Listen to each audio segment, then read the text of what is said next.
Oke, selamat siang semuanya sahabat Dewa Talks. Welcome to Dewa Talks, high quality, trusted, and free webinar with passionate experts that is brought to you by Dewa Web, partner kamu untuk sukses online. Jadi hari ini kita akan membahas tentang pentingnya legalitas bisnis bagi pelaku usaha pemula yang akan dibawakan oleh Kak Fernando, founder dari All You Can Law. Mungkin kita bisa langsung aja sambut Kanando. Halo, selamat siang Kanando. Assalamualaikum warahmatullahi wabarakatuh. Shalom, Om Swastiastu, Namo Buddhaya. Salam sejahtera bagi kita semua. Perkenalkan, nama saya Fernando selaku Aluken Law, perwakilan dari Aluken Law.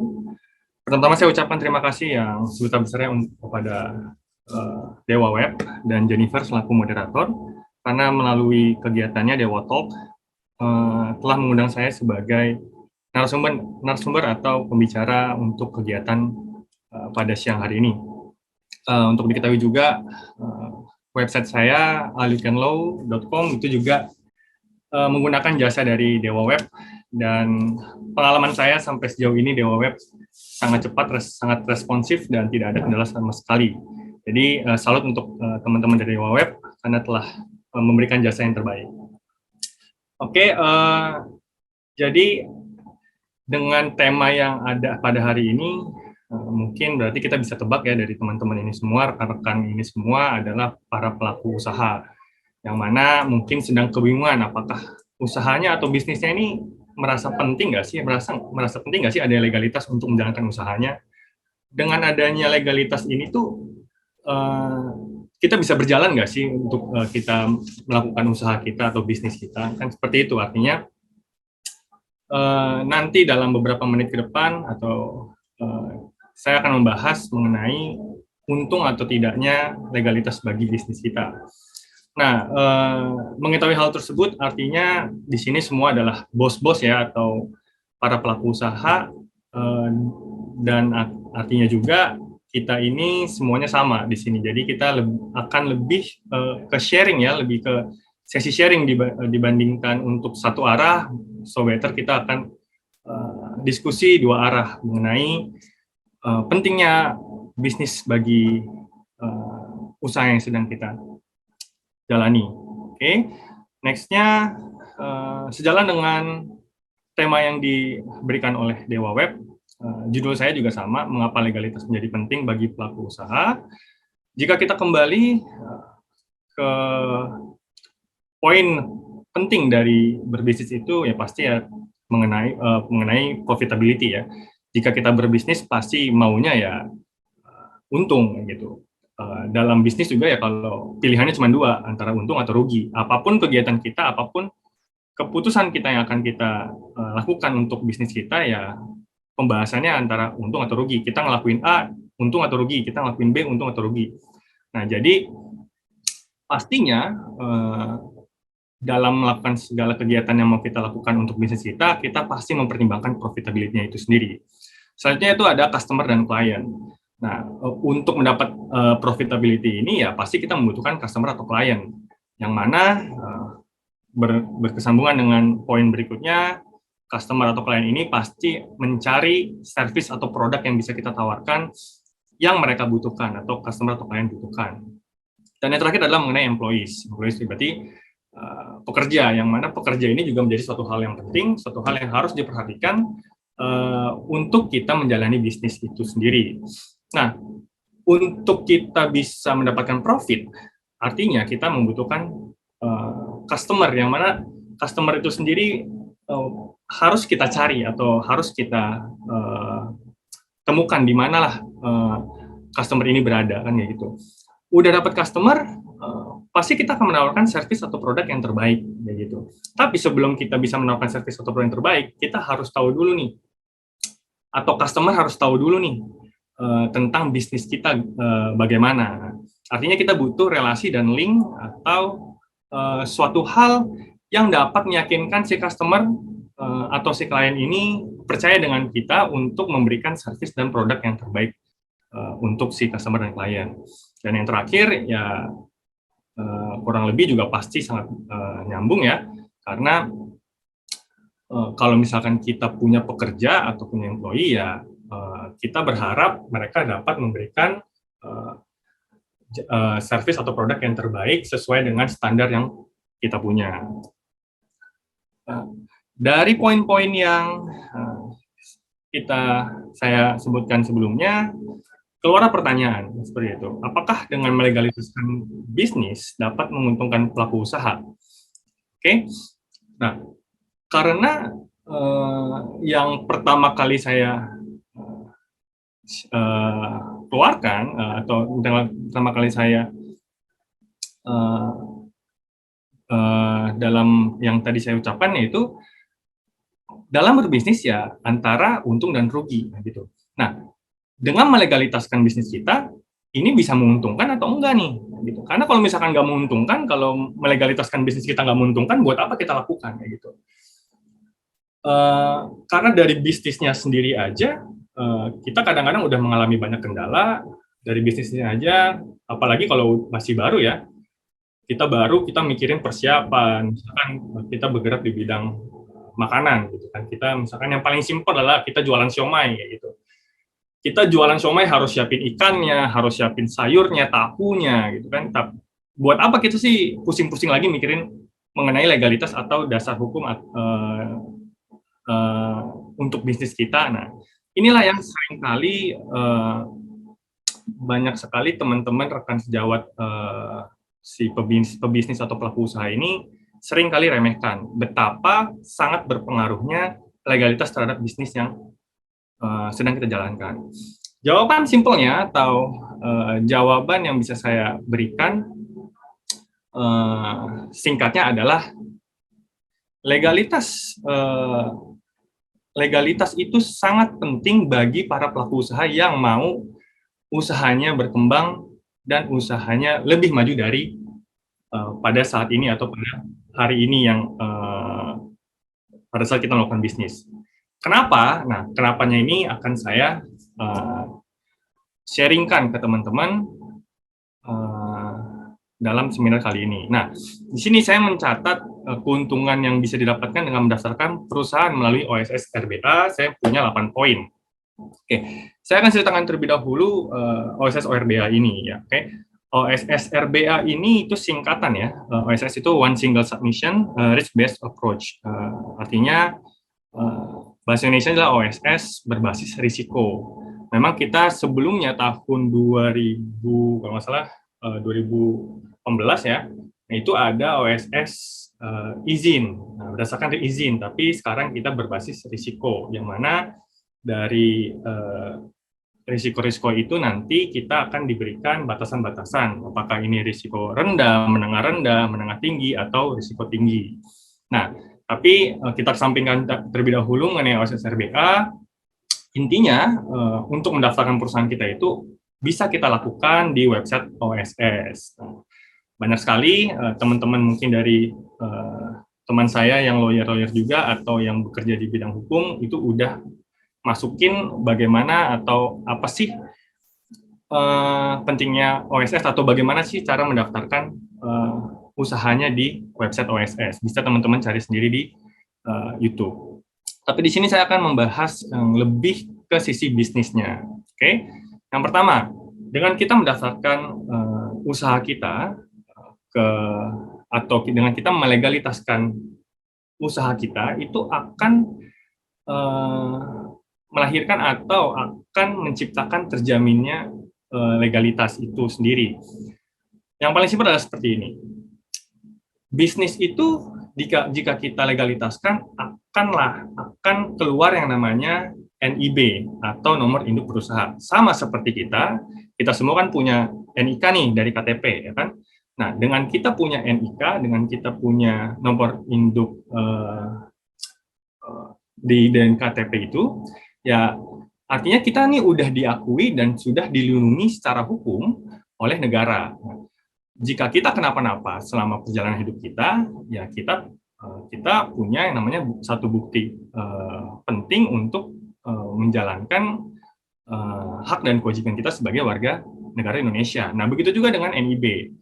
Bisnis kita itu didaftarkan di OSS dan kita akan mendapatkan NIB, yang mana dengan kita sudah mendaftarkan NIB, dengan mendaftarkan legalitas perusahaan kita, lalu kita mendapatkan NIB, maka negara sudah mengakui adanya bisnis atau kita ini sedang menjalankan bisnis.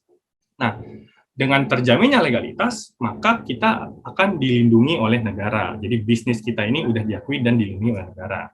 Nah, yang kedua, itu dengan kita udah punya identitas, bisnis kita punya identitas, kita bisa nih melanjutkan ke perizinan yang diharuskan untuk menjalankan usaha kita. Oke, simpelnya seperti ini.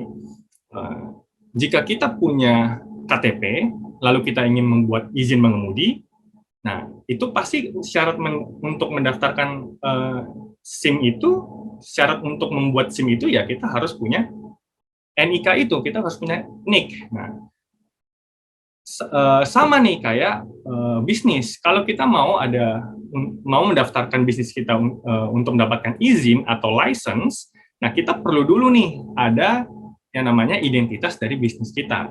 Kalau misalkan kita nggak punya identitas, bagaimana kita bisa mendapatkan izin atau lisensi-lisensi yang penting untuk menjalankan bisnis kita? Oke, ada apa aja sebenarnya izin dan lisensi? Nah, izin itu ada izin usaha, contohnya adalah izin lokasi, ada izin mendirikan bangunan, izin lingkungan bagi bisnis yang mungkin bergerak yang mengharuskan adanya pabrik, mall, dan lain-lain, dan ada izin-izin seperti yang teman-teman lihat di layar. Lalu ada lagi juga yang namanya izin lanjutan, yaitu ada contoh izin komersial. Mungkin kalau teman-teman punya bisnis keripik, kan mungkin akan harus ada nih yang namanya izin edar pangan olahan. Atau punya teman-teman punya bisnis lipstick dari mungkin ya stroberi untuk sebagai pewarnanya segala macam, itu akan ada izin edar kosmetik dari BPOM RI untuk kosmetik seperti yang tertera di layar teman-teman. Nah, ada juga lisensi-lisensi lain seperti mungkin kalau misalkan di bidang makanan harus ada syarat halalnya, atau kalau misalkan di produk, misalkan teman-teman bikin helm, itu mungkin ada SNI-nya. Nah, itu dengan adanya izin ini, itu sebagai jembatan teman-teman untuk mendapatkan atau untuk mengajukan perizinan dan lisensi itu. Nah, dengan teman-teman mendaftarkan NIB sendiri, untuk UMK ya, usaha mikro, kecil, dan menengah, dengan risiko rendah, itu langsung bisa berlaku sebagai SNI dan jaminan halal, yang mana nanti teman-teman bisa daftarkan di website OSS, teman-teman ngedaftarin, lalu nanti bikin surat pernyataan bahwa produk dari teman-teman ini ya itu jelas halal, tapi harus dengan sungguh-sungguh ya, harus benar ya, jangan teman-teman isi di formulir ini halal, ternyata tidak halal. Itu akan bahaya karena memang pemerintah saat ini sudah mempermudah kita untuk memberikan sertifikasi halal itu sendiri dan memberikan sertifikat SNI ini tanpa harus yang namanya melalui proses yang seperti dahulu harus kirim ke lembaga untuk standarisasi segala macam. Enggak, saat ini dengan adanya SSRBA memang pemerintah mendorong kita semua untuk teman-teman yang memiliki bisnis mikro dan kecil, menengah, ke bawah segala macam itu untuk dipermudah lagi. Oke, dan yang ketiga, dengan kita udah yang namanya punya identitas, lalu kita punya yang namanya izin dan lisensi, itu sangat jelas bahwa kita ini serius dalam menjalankan bisnis kita. Dengan kita serius menjalankan bisnis kita akan lebih terlihat profesional dalam menjalankan bisnis. Kenapa sih menunjukkan profesional saya taruh di sini? Karena seperti ini, apabila kita dihadapkan atau kita taruhlah kita sebagai customer atau kita sebagai klien, okay? Lalu kita dihadapkan oleh pemberi jasa, kan? Pemberi jasa untuk misalkan ngurus web kita, gitu. Nah, yang satu jangan web lah ya, yang paling mudah lainnya untuk ngurusin arsitek rumah kita lah, kita ngebuat rumah kan gitu. Nah, yang satu arsiteknya punya izin, kantornya jelas, lalu dia mungkin ada ISO-nya, segala macam. Lalu yang satu lagi lawannya mungkin lebih murah, tapi dia nggak punya sertifikat, dia nggak bisa dicari di Google, atau nggak punya alamat, gitu. Nah, kita pasti akan memilih yang lebih,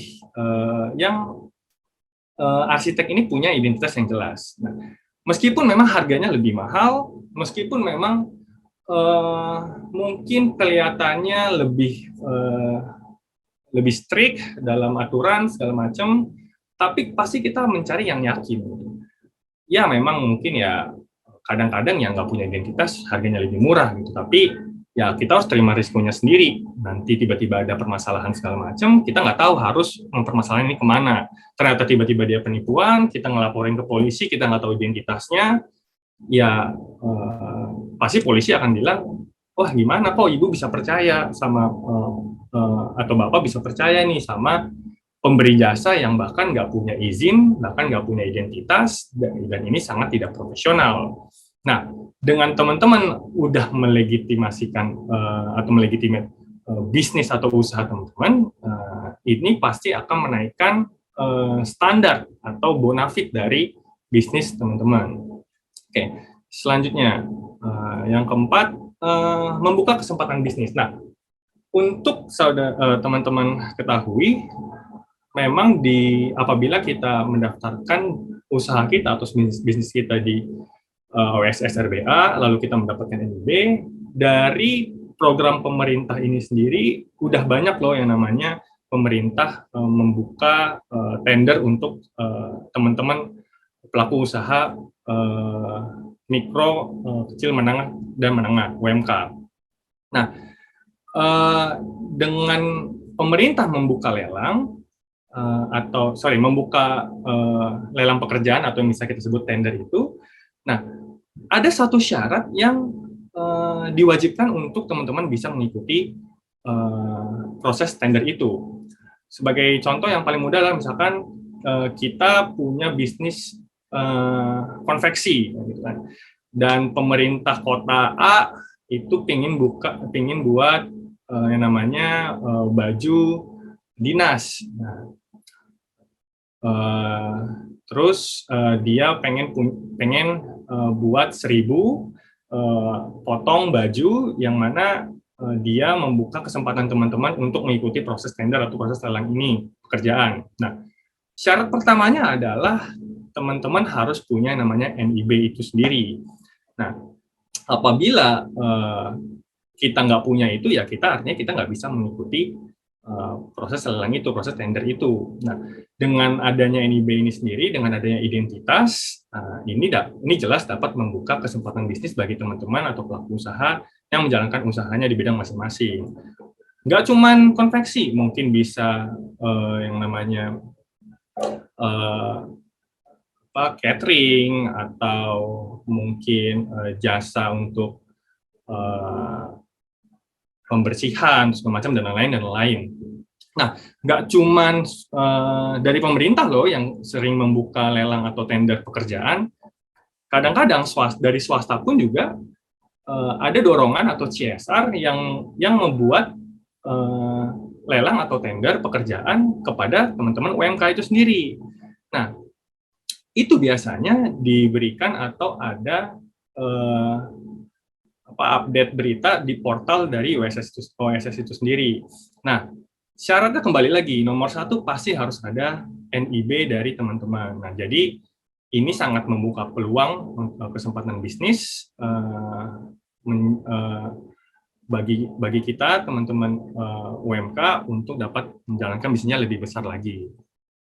Selanjutnya yang kelima, nah ada lagi nih peluang untuk mendapatkan bantuan dari pemerintah. Kalau misalkan teman-teman lihat di layar, yaitu saya ada screenshot 3 berita. Ini baru 3 berita ya, ada banyak banget berita kalau teman-teman lihat di Google. Yang pertama, segera daftar program pelatihan dan pendampingan gratis dari Wiranesia Foundation. Nah, ini tuh kalau bisa lihat ya, ini websitenya UMKM ya, dan koperasi. Nah, ini tuh memang program yang dikhususkan untuk teman-teman UMKM. Dan seperti yang saya bilang sebelumnya, Wiranesia Foundation itu bukan milik pemerintah, itu swasta. dan mereka ada keinginan atau ada bahkan memberikan pelatihan kepada teman-teman UMKM untuk dapat meningkatkan bisnisnya, dan ada pendampingan gratis tanpa biaya. Kadang-kadang kita berbisnis juga, oke, kita punya pikiran, aku pengen bisnis ini nih, tapi kita masih nol banget, kita masih bingung banget, harus apa ya. Nah, banyak sekali program-program yang ditawarkan oleh pemerintah atau swasta melalui OSS itu untuk memberikan pendampingan gratis dan pelatihan. Berita kedua, nah selama COVID kemarin nih, kalau misalkan teman-teman udah mendaftarkan bisnisnya, UMKM-nya, itu bisa dapat BLT, bantuan langsung tunai sebesar 2,4 juta. Nah, jadi pemerintah memang lagi gencar-gencarnya banget nih untuk membantu UMKM dalam menjalankan bisnisnya, karena ya kita ketahui sendiri selama COVID kemarin banyak ya bisnis-bisnis yang tutup. Kalau kita pergi ke ITC, mungkin ke mall, mungkin banyak ruko yang sekarang udah tutup. Nah, kalau misalkan kita udah sempat mendaftarkan UMKM, usaha kita bisa kita daftarkan UMKM, nah kita punya peluang untuk mendapatkan BLT dari pemerintah. Dan yang ketiga, nah kita bisa baca, UMKM bisa dapat uang tunai, gratis pelatihan kewirausahaan. Itu ada alur pendaftarannya di Kartu Prakerja 2023 ya. Nah, mungkin teman-teman bisa baca lagi berita-berita baik lainnya yang bisa pemerintah tawarkan ke teman-teman untuk mendorong teman-teman mendaftarkan bisnisnya di OSS RBA. Oke, yang keenam, memperoleh akses permodalan. Nah, ini yang penting nih. Kadang-kadang bisnis itu kita pikirkan, aduh, kita mau bisnis nih, tapi kita nggak punya modal. Aduh, aku mau bisnis nih, aku mau cari modal, pinjaman ke Pak B, Pak C, Pak D. Lalu tapi biasanya modal yang diberikan itu nggak sesuai dengan kebutuhan yang kita inginkan untuk menjalankan bisnis kita. Nah, dengan adanya NIB ini, dengan adanya apabila teman-teman mendaftarkan bisnis atau usaha kalian di OSS RBA, lalu teman-teman mendapatkan NIB atau nomor induk berusaha itu, nah ini dapat membuka peluang teman-teman untuk mendapatkan permodalan dari lembaga pembiayaan, mungkin bisa dari bank atau bisa dari memang perusahaan-perusahaan yang bergerak di bidang pembiayaan. Karena apa? Karena mereka sendiri selaku si pemberi pinjaman itu yakin, oh ini jelas, ini orang bisnisnya di mana, ini orang bisnisnya ngapain, oh ini orang kalau misalkan bisnis makanan ada nggak sih ini sertifikasi halalnya, bener nggak sih ini bisa maju, bener nggak sih nggak ini nggak main-main, nah gitu. Nah, sama juga dengan kita perorangan, kalau kita mau pinjem atau kita mau punya kartu kredit, gitu kan, nggak mungkin dong kita tiba-tiba lari ke bank, Pak saya mau minjem uang, oh iya identitas Anda ada, oh saya nggak punya identitas. Nah itu kan pasti bank sendiri ragu untuk meminjamkan uangnya. Nah sekarang bedanya adalah bukan NIK tapi NIB yang lingkupnya adalah bisnis. Selanjutnya, yang ketujuh, melindungi hak kekayaan intelektual. Nah, ini mungkin berbeda ya dari yang sebelumnya ya. Kalau misalnya kita ngebahas mengenai identitas, bagaimana legitimasi kedudukan bisnis kita di negara. Nah, tapi ini kita bergeser sedikit karena memang judulnya ini bukan hanya dalam lingkup legitimasi atau di mana posisi bisnis kita, tapi ini bergeser sedikit ke melindungi hak kekayaan intelektual kita, yang mana itu juga masuk dalam lingkup legitimasi. Nah, apalagi kalau kita bisnisnya di bidang misalkan makanan, lalu kita punya satu produk atau kita punya satu merek, gitu kan? Nah, merek kita misalkan ABC. Kita punya ayam namanya ayam ABC. Kita mulai dari nol, kita ngeluarin uang, bakar uang dulu selama berbisnis. Lalu tiba-tiba kita sukses, 3 tahun, 4 tahun kemudian ada yang ngikutin. Misalkan, ada orang yang mencari-cari celah untuk mendapatkan keuntungan dari ayam ABC ini. Diikutin lah yang namanya ayam ABC kutip gitu kan, kutipnya kecil banget kayak gitu. Dan karena perbuatannya ada ayam ABC kutip kecil banget, orang-orang jadi bingung, orang-orang jadi nggak semua orang kan concern mengenai ini ada ayam ABC nih, ayam ABC katanya enak. Nah, ternyata yang dipesan ayam ABC kutip. Nah, itu kan pasti memiliki efek tersendiri bagi si yang ayam ABC original ini. Contoh kasus yang paling nyata yang ada di mungkin teman-teman semua tahu ya, itu tentang ayam geprek bensu, ya.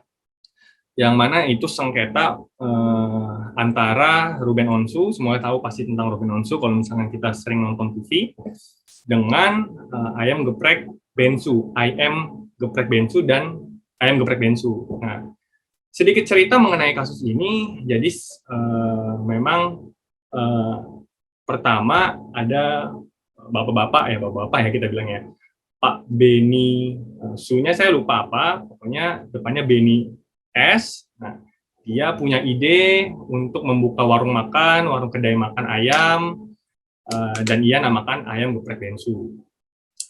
Lalu memang pada selama perjalanannya dia udah ngedesain sendiri bagaimana rasa ayamnya, bagaimana dia mendesain ruangan tempat makannya dia untuk orang bisa makan di tempat, kan? Lalu sering jalannya waktu, ayamnya naik terus, lalu ada kata-kata bensu di situ dan orang-orang kalau dengar bensu ini ingatnya Ruben Onsu.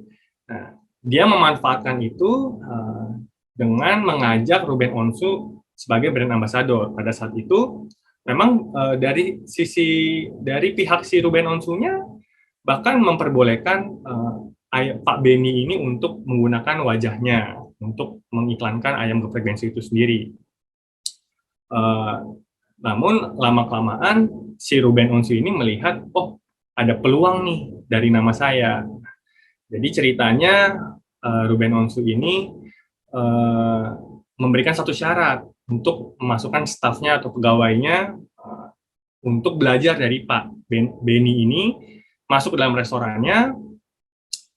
Setelah belajar, Ruben Onsu menarik kembali stafnya, karyawannya, dan membuka satu merek baru yang namanya ayam geprek bensu. Nah, itu kan lalu ayam geprek bensu ini juga ikutan naik karena mungkin orang-orang juga sedikit kebingungan, sedikit confused mengenai mana sih yang asli, mana sih yang enak. Nah, Pak Beni ini mengalami penurunan penjualan karena akan hal itu.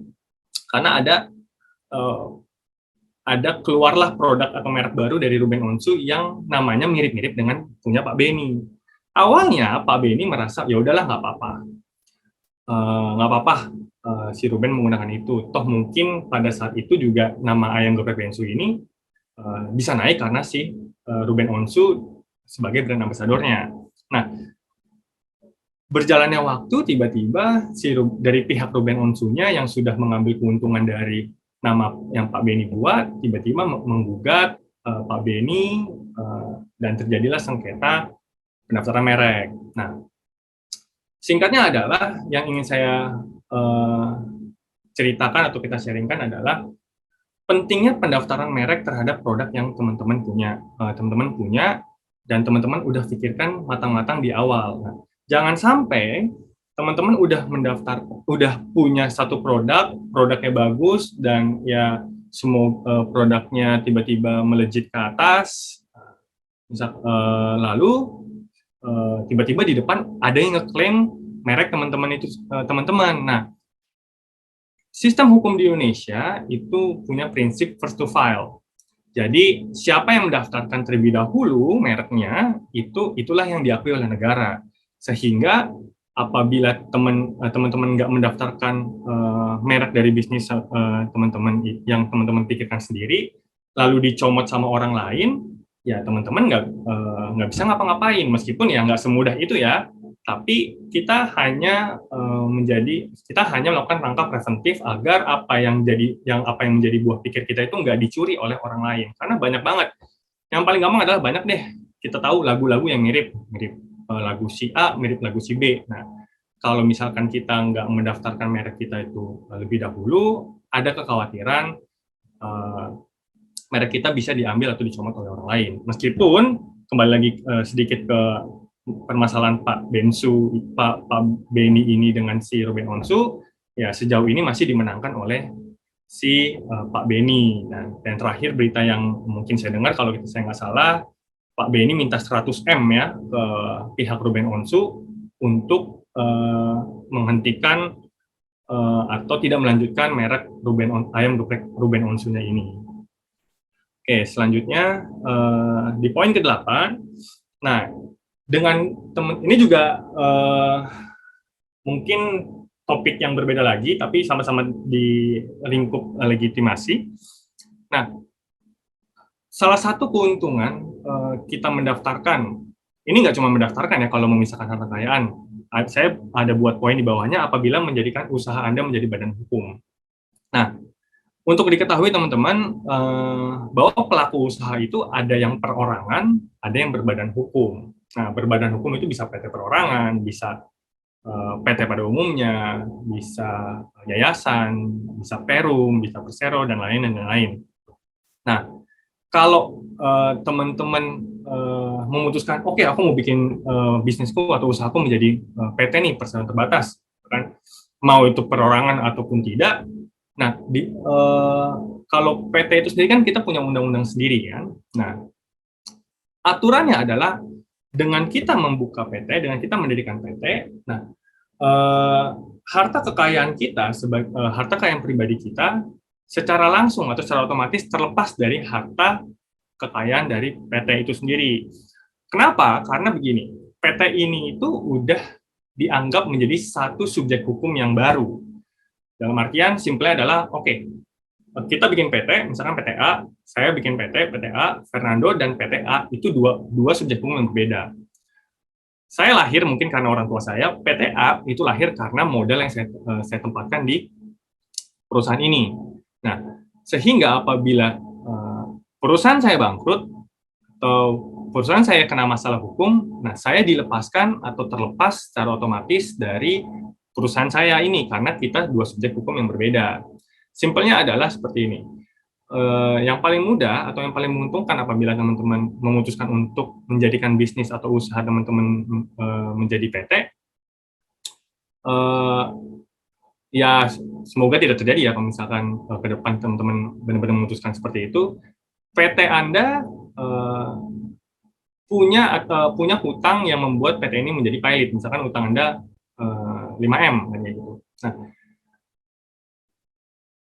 kewajiban atau keharusan pembayaran, tanggung jawab pembayaran dari utang 5M ini ya sejauh dari aset dan uang yang dimiliki oleh PT ini dari modal yang pertama kali saya berikan di PT ini, atau dari segala transaksi bisnis yang telah dimiliki oleh si PT ini. Oh, ternyata nggak cukup nih uang 500M ini untuk PT ini bisa berikan untuk bayar lunasin utangnya. Apakah uang saya pribadi selaku pemilik PT ini juga harus dikeluarkan? Nah, ini enggak.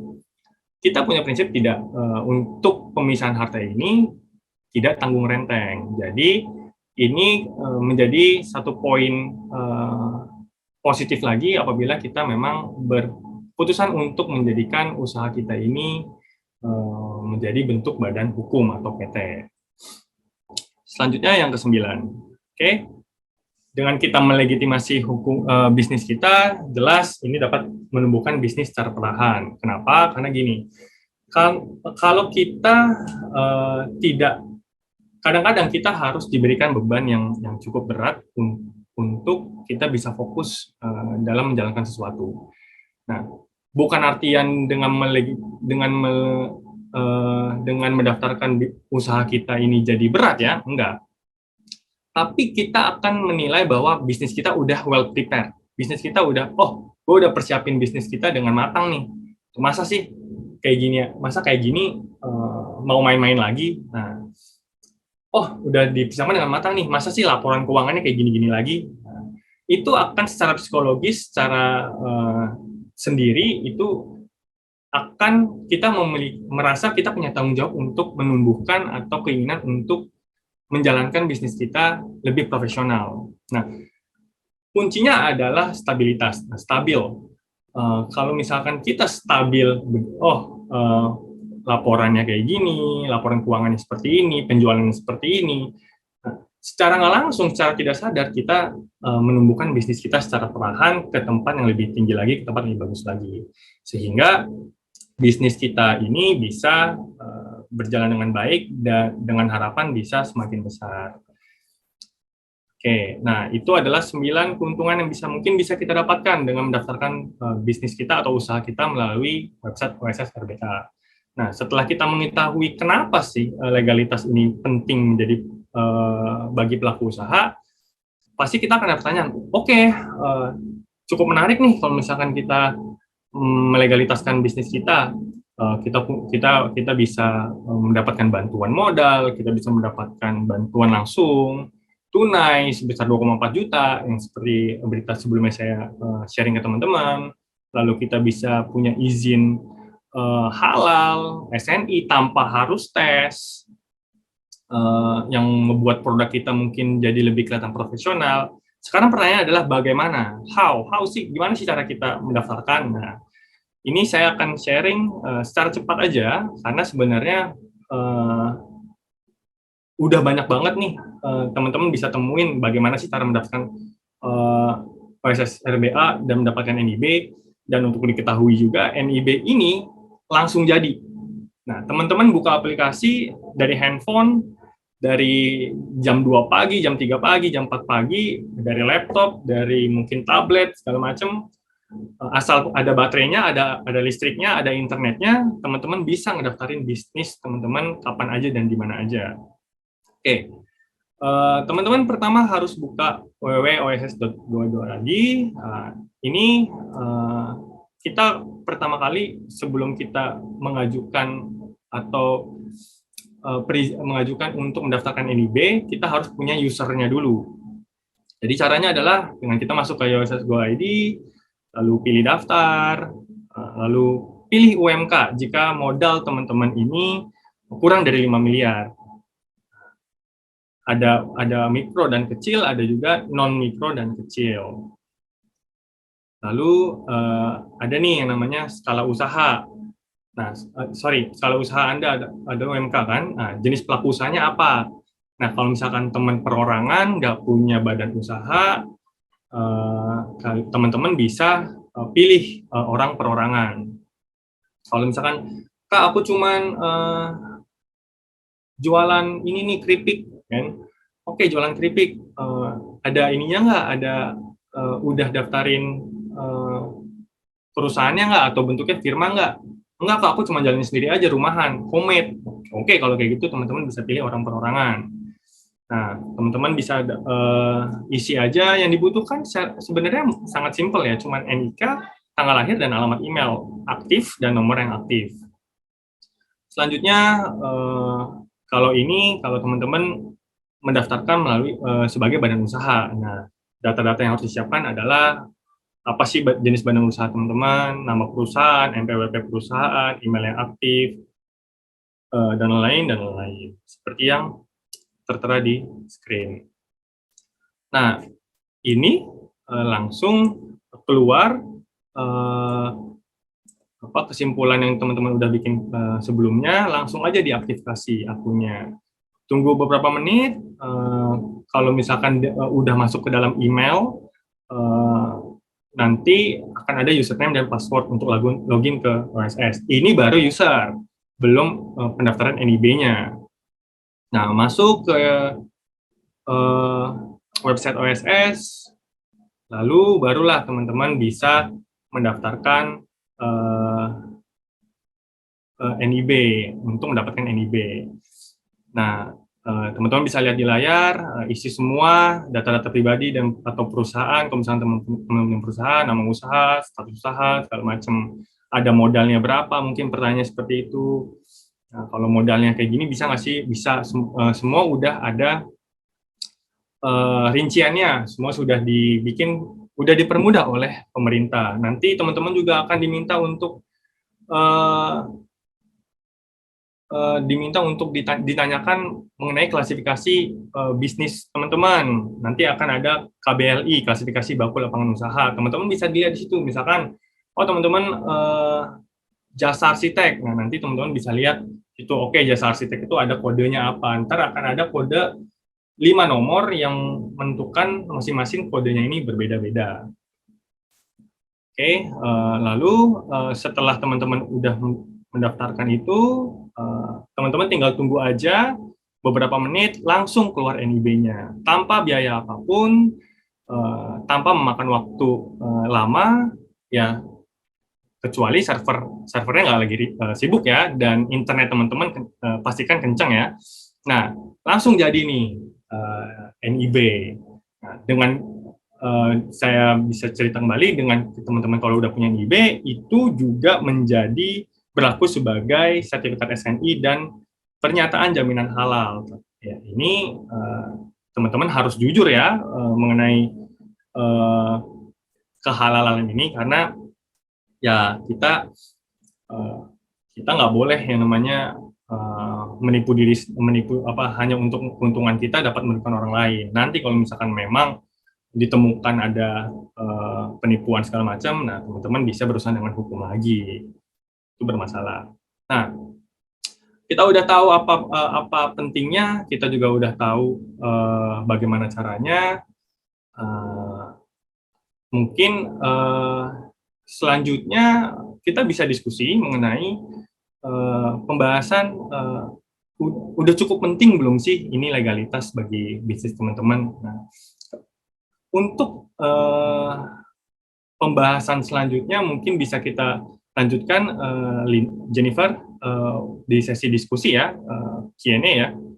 Nah, kalau misalkan ada pertanyaan-pertanyaan, mungkin ada banyak pertanyaan dan belum bisa dijawab, teman-teman bisa catat di informasi saya di nomor yang tertera atau website atau Instagram untuk konsultasi. Baik, itu aja mungkin dari yang bisa saya sampaikan mengenai betapa pentingnya legalitas untuk bisnis teman-teman, khususnya pelaku usaha pemula. Terima kasih, Jennifer. Kak Nando, mungkin sebelum kita akhiri sesi ini, Kak Nando mungkin kita mau minta closing statement atau kayak semacam kata-kata mutiara nih buat teman-teman terkait topik hari ini. Oke, kalau dari saya, memang bisnis itu poin pertama lagi, bisnis itu mengenai untung dan rugi, profitability. Kalau teman-teman dalam berbisnis pasti harus butuh banyak pertimbangan dalam menentukan langkah berikutnya untuk menjalani bisnis. Nah, dengan melegalitaskan bisnis teman-teman itu membawa keuntungan. Memang nggak ada punishment atau reward. Ya mungkin ada reward ya, nggak ada punishment teman-teman untuk tidak mendaftarkan. Tapi dengan mendaftarkan, kita bisa mendapat keuntungan atau dapat peluang keuntungan dari dengan kita melegalitaskan bisnis kita. Nah, jadi jangan pernah ragu, jangan pernah takut untuk melegalitaskan. Kalau misalkan memang ada pertanyaan yang lebih lanjut atau ada kebingungan mengenai tentang legalitas usaha, atau teman-teman mau mungkin lebih serius lagi menjadikan bisnis teman-teman naik tingkat lagi ke badan hukum, perusahaan perseroan terbatas perorangan atau perusahaan terbatas pada umumnya, atau yayasan, firma, CV, teman-teman punya kebingungan di bidang situ, di bidang hukum untuk bisnis teman-teman, bisa langsung aja ke website kita atau nomor telepon WhatsApp saya di nomor yang sudah tertera yang sudah diberikan oleh Jennifer di webinar chat ini. Terima kasih, itu aja yang saya sampaikan. Hai sahabat Dewa Web, video ini merupakan tayangan ulang webinar Dewa Talks yang telah diadakan beberapa waktu lalu. Kalau kamu tertarik dengan tayangan ulang webinar ini, yuk jangan sampai ketinggalan untuk ikutan webinar selanjutnya. Nantinya, selain bisa bertanya secara langsung kepada para pembicara, kamu juga bisa mendapatkan e-certificate dan juga door prize dari Dewa Talks. Mau ikutan? Caranya gampang banget, kamu bisa langsung aja daftarkan diri kamu di dewatalks.com.